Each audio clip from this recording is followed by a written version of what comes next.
Marco Rubio baru saja merilis laporan penting ini yang membuktikan bahwa Kuba komunis bertanggung jawab menciptakan kelompok dan gerakan sayap kiri ekstrim di Amerika Serikat. Langkah besar untuk memaksakan jatuhnya rezim diktator Kuba secara permanen. Dan mereka beroperasi bersama negara-negara asing yang bermusuhan yang memiliki misi yang sama, seperti jaringan proksi Iran di Irak yang semakin terhubung erat dengan kelompok militan kiri di seluruh dunia. Jaringan intelijen dan ideologi rezim Kuba yang luas telah membantu membangun kelompok kiri ekstrim di negara kita dan di belahan bumi kita, dan terus terikat erat dengan kelompok serta gerakan kiri ekstrim di dalam maupun di luar dunia barat. Teroris kiri ekstrim saat ini bisa mengumpulkan dana di negara pertama. Mereka bisa menampung komunikasi mereka di negara kedua. Mereka bisa menerima pelatihan di negara ketiga. Mereka bisa merekrut militan di negara keempat, dan bersama-sama menyerang target di negara kelima. Departemen Luar Negeri menerbitkan laporan berjudul Kuba, Ibu Kota Komunisme Abad ke-21 dan menuduh rezim tersebut telah menjalankan kampanye spionase, infiltrasi politik, propaganda, dan subversi di dalam Amerika Serikat selama hampir 7 dekade. Marco Rubio mempresentasikan dokumen tersebut sebagai pengungkapan publik atas ancaman yang menurutnya telah diabaikan terlalu lama. Tuduhan paling eksplosif adalah bahwa Kuba tidak hanya bertindak sebagai sekutu bekas Uni Soviet. Dokumen tersebut menyatakan bahwa Havana membangun proyek publik dengan mencampurkan layanan intelijen, organisasi kedok, pertukaran, organisasi politik, pusat akademik, dan gerakan radikal. Departemen Luar Negeri menyatakan bahwa agen Kuba telah menyusup ke lingkaran pemerintahan Amerika, membina aktivis, dan mendukung aksi-aksi sayap kiri ekstrim di tanah Amerika.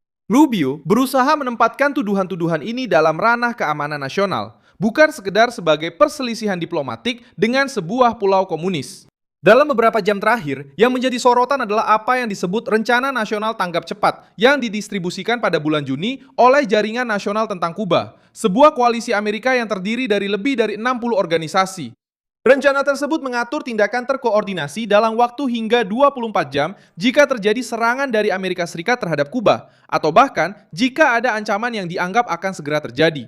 Di antara lokasi yang disebutkan untuk mobilisasi adalah pangkalan militer, kantor perekrutan, gedung federal, pengadilan, kantor imigrasi, dan arena olahraga selama acara besar. Tujuan yang dinyatakan adalah membuat setiap tindakan dari Washington menjadi mahal secara politik dan material. Poin mengkhawatirkan lainnya melibatkan basis data. Dengan 1.335 fasilitas militer dan kepolisian yang tersebar di seluruh belahan barat.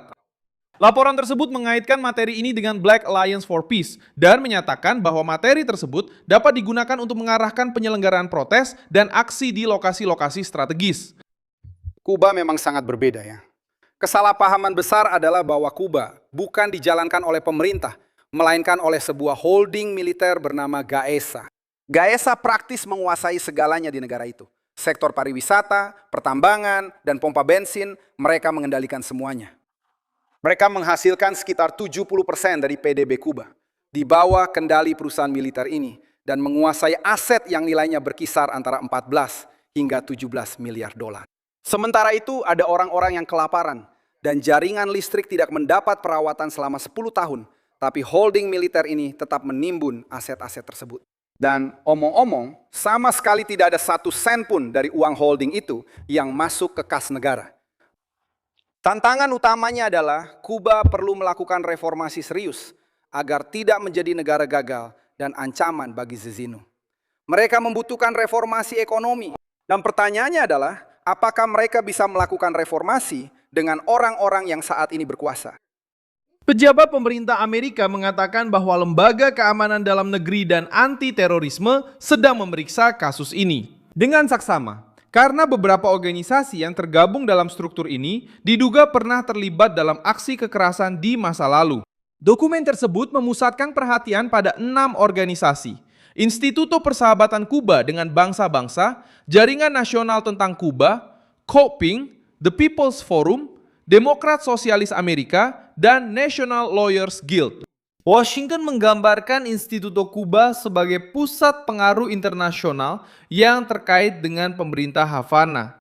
Menurut penyelidikan, organisasi ini menjalin kontak dengan lebih dari 2.000 organisasi solidaritas di lebih dari 150 negara. Menciptakan jaringan yang mampu menyebarkan propaganda, mengorganisir delegasi, dan mendekatkan aktivis Amerika dengan otoritas Kuba.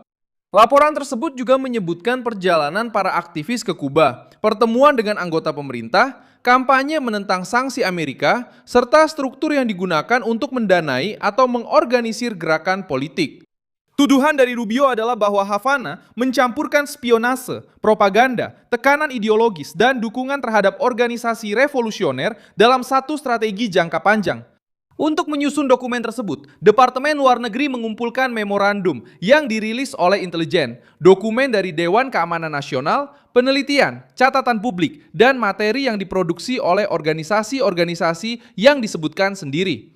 Dalam publikasi yang dibuat oleh Rubio sendiri, sampul gelap dari laporan tersebut muncul, disertai dengan tuduhan bahwa rezim Kuba selama lebih dari 6 dekade telah menjadi salah satu sponsor utama radikalisme kiri dan paham dunia ketiga di dalam Amerika Serikat.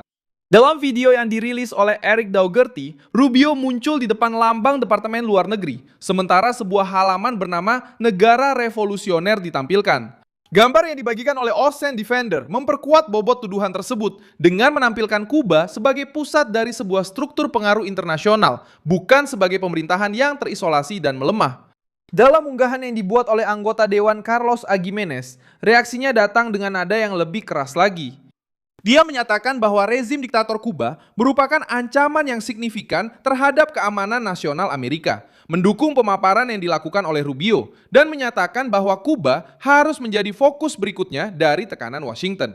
Dalam video lain yang diunggah oleh Agimenez, pembangkang Luis Manuel Otero Alcantara muncul setelah tiba di Miami usai menjalani 5 tahun penjara di Kuba. Dia disambut oleh para pendukung, mengunjungi tempat suci nasional Bunda Maria dari Amal, dan kembali menyerukan diakhirinya rezim diktator serta dinasti Castro. Pembangkang Kuba, musisi Luis Manuel Otero Alcantara, dibebaskan dari hukuman 5 tahun penjara di Kuba dan menerima pembebasan bersyarat di Amerika Serikat. Orang-orang Kuba begitu saja membebaskannya. Dan apakah pembebasannya menandakan ada sesuatu yang baru sedang terjadi di Kuba? Sebenarnya tidak. Dia benar-benar menjalani hukumannya. Jadi dia sudah berada di sana sejak 11 Juli 2021. Dia adalah salah satu pemimpin dari protes massal yang terjadi pada hari itu. Dan hanya karena meminta kebebasan, dia langsung dipenjara selama 5 hari. Itulah yang dibawa oleh rezim komunis untukmu, mengerti? Jadi semua orang di Amerika Serikat yang meminta sosialisme, komunisme, inilah yang kalian dapatkan. Dan sekarang dia berada di tanah kebebasan di sini di Amerika Serikat.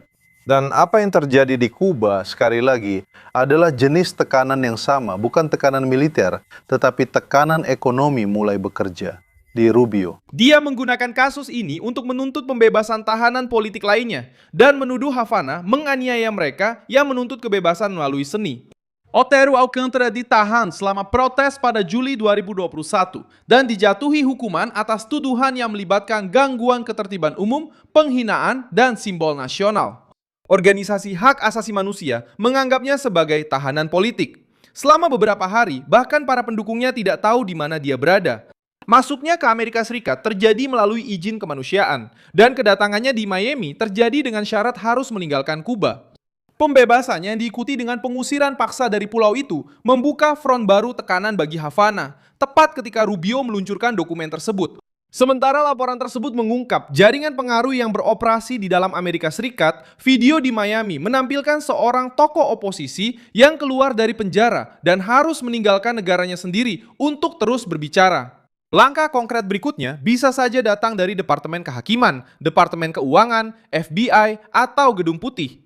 Jika penyelidikan menemukan pelanggaran sanksi, tindakan tidak sah dengan agen asing, atau pendanaan ilegal yang terkait dengan struktur Havana.